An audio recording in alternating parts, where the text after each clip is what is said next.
What's good, y'all? I'm Marquise. Thanks for stopping by the Free Kunta channel.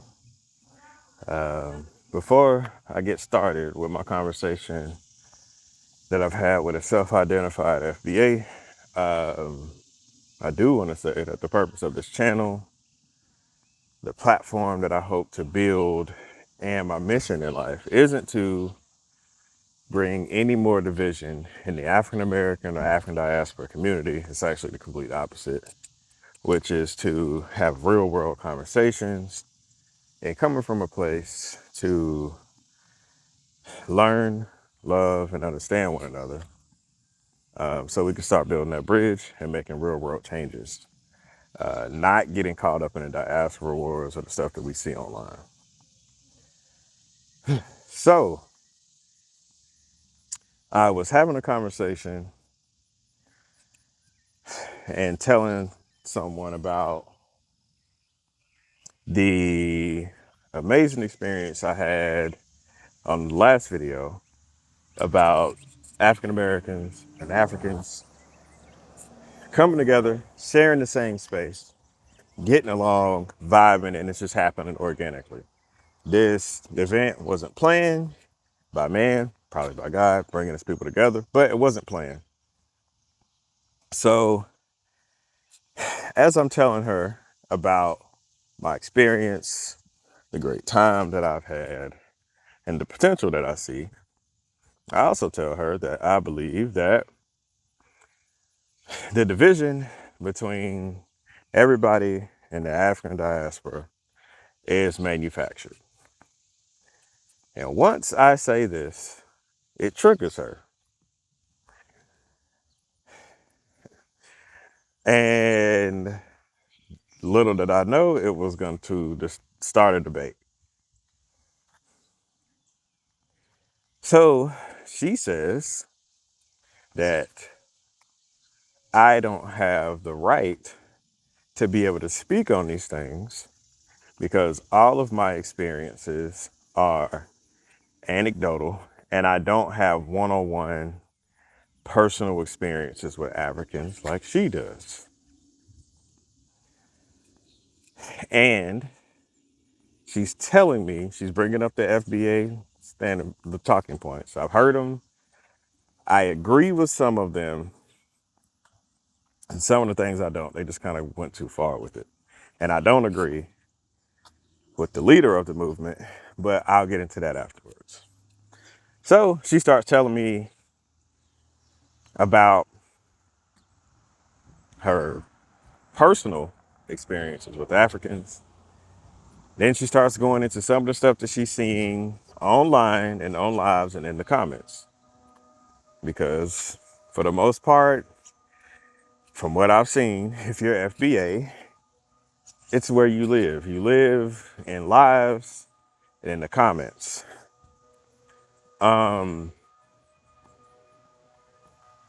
So she talks about how they say that we don't have any culture, like points that I've heard.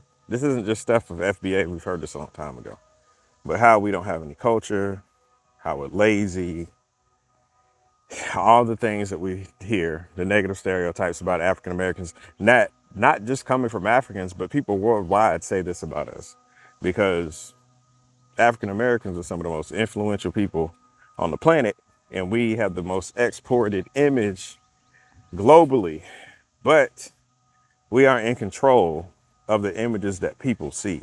So not only do Africans say this about us, everybody says this about us. So it isn't a specific African issue. But anyway, so she's telling me about those talking points, but she also says that Africans are coming here intentionally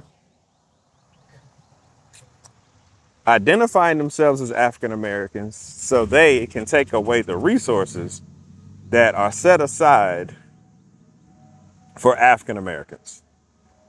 They're not innocent and they know what they're doing because she's heard them say that they know what they're doing and this is what they're coming to do. Then I tell her, because she tells me I can't speak on these things because they're all anecdotal and personal.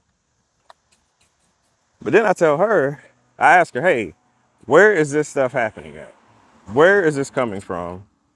And what groups of people are coming together to intentionally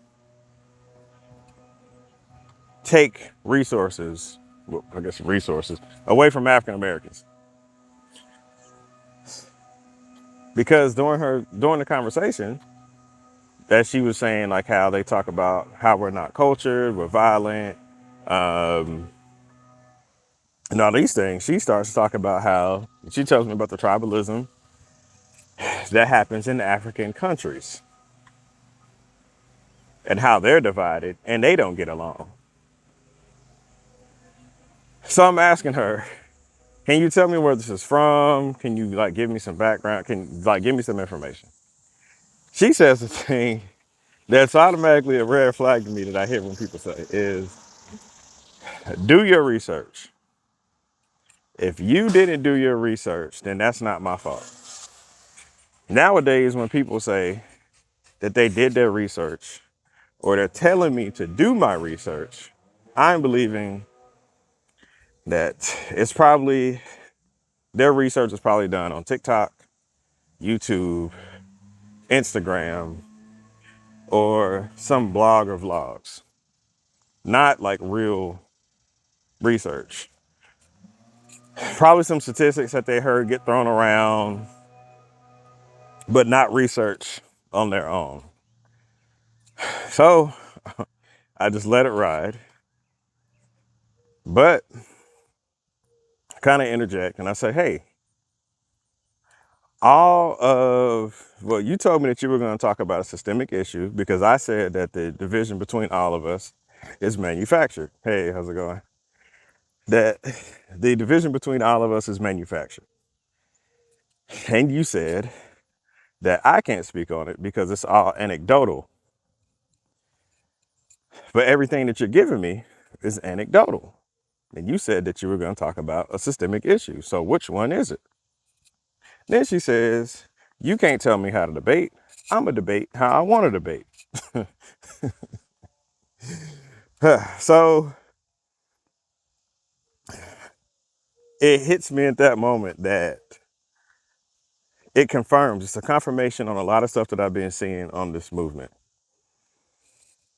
that it's a movement, it's an emotional movement. And almost a form of manipulation that the person that created this movement is going off of the anger and frustration, rightfully so, from African Americans that we've been feeling, that people come here and they have this idea about us because once again our image is exported around the world and there's no respect giving off gate, no respect giving at all. And when things happen and African Americans try to tell specific groups of people that this is who they're dealing with, they don't listen to us. When things go bad, then they come out and say, why aren't African Americans fighting for us? We're done doing that. And I completely understand that. Initially, I agree with the FBA movement, not with the leader, but I agree with some of the stuff they were saying because it's like, hey, we're going to sit out, we're going to stay here, and then once it gets to a point that y'all want to have a conversation, then we can start having it. Once you just come in, as I like to say, you come into the house, take your shoes off first. Basically just saying, hey, we're going to come in, have some respect, we can have a conversation and start doing things to change the situation. As I'm talking to her, I'm realizing that there is no intention on changing the situation. So I give her the points of saying, this is why I believe that this is manufactured. From a systemic standpoint, you're saying that a group of people are coming here, concerted, intentional effort to take things from African Americans. I have not seen this. I asked you where it's from. You can't tell me. You tell me to do my research. Then I say that, first of all, the fact that the fact that we live in a system where there are set-asides for a specific group of people lets you know that something is wrong with that system already. The system is already broken. Then you have this large group of people fighting over these small, limited resources lets you know that something is wrong with the system. This is the systemic thing that I'm talking about.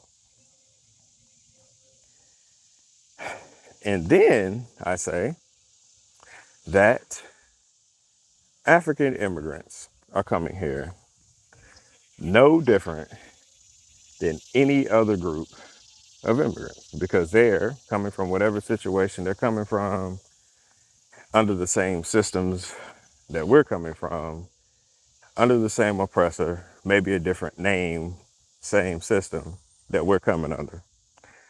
Coming here with the same intentions of any other immigrant, come here to better their lives. I've heard her say and FBA say that they should come here and know the history on what we've had to do to help them pave the way to come here and have a better life. I agree with some of that. But at the same time, we have African Americans that don't know the history that we've come from at all. And they, in that country, whatever country they're coming from, don't know the country's history at all. They haven't been taught about their own history because we're coming from the same system, same oppressors. And when you're coming from a system of oppression, you don't have time to think about looking up history lessons and watching long form documentaries when your most immediate need is how am I going to eat? How am I going to feed my children? And basically, survival mindset. So they're coming here with no different than any other group of immigrants. Yes, we look at them from the experiences that we've had, that if you're black, your family. They are coming from countries where they see black people all the time, everywhere, in all classes, in all fields of government, business, all of that. We don't see that as much. So it's a little bit different. It's a conversation worth having, but not right now. But so I was like, yeah, it's a system that we're coming from. It's a system that we're all operating under. And on top of that, we shouldn't be dismissive about the fact that some of these people in these comments or even online are not who they say they are. They're not Africans, they're not black. And they might not even be real. They might be bots. Because as we've seen in every movement that black people have started globally, there have been outside people who come and try to break up the movement. Because if all African people came together, it would change the system immediately. So a lot of these people that are talking aren't real. Some of these people online probably aren't even real people. Once again, we're operating under a systemic manufactured issue. And no time in history has an African country come together and say that we're going to go and attack the African Americans. And this movement is really going off of frustration and anger because they can't look at things subjectively sometimes. I mean, objectively sometimes. And as I'm telling her about how African immigrants come here with the mindset that no different than other immigrants. Once they come here, then maybe that's a time and a chance to have a conversation and stuff like that. She says, don't worry, we got it for them too. Every group who comes and disrespects us, we giving it to them too. And it's like there is no, I understand like the beginning of it, want to delineate, give us our respect, and then we'll come and talk. That's changed. And I understand drawing a line in the sand. But that's changed too. Now we drew this line and now we're about to push the line. And we're gonna go around bullying and attacking everybody. And trying to tell her that it gets dangerous when this movement is starting to align with the empire. At no point in history has a group of, I mean, you have the rare people who align with the empire for their own gain. We have a certain name for them people. But now we have a whole group of people coming together almost under a small philosophy of like black nationalism, but also like nationalism. And whenever an injustice happens to a particular group of people, even though we might be sitting out, we've never celebrated or championed any injustice or form of oppression that are happening to people. That's also what I see this group doing. That is not who we are. But I don't know.